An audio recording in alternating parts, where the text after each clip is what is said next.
போடா எல்லாம் விட்டு தள்ளு, பழச எல்லாம் சுட்டு தள்ளு, புதுசா இப்போ பிறந்தோம்னு எண்ணிக்கொள்ளடாடு.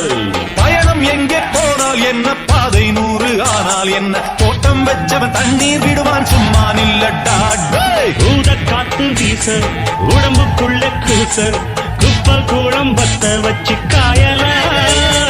தை போறக்கும் நாளை விடியும் நல்ல வேளை, பொங்க பாலு வெள்ளம் போல பாயலாம். அச்சு வெள்ளம் பச்சரிசி வெட்டி வச்ச செங்கரும்பு அத்தனையும் தித்திக்கிற நாள்தான். காட்டுக்குயிலு மனசுக்குள்ள பாட்டுக்கென்றும் பஞ்சம் இல்ல பாடத்தான். தவிலை தட்டு துள்ளிக்கிட்டு கவலை விட்டு கச்சை கட்டு ஆடத்தான்.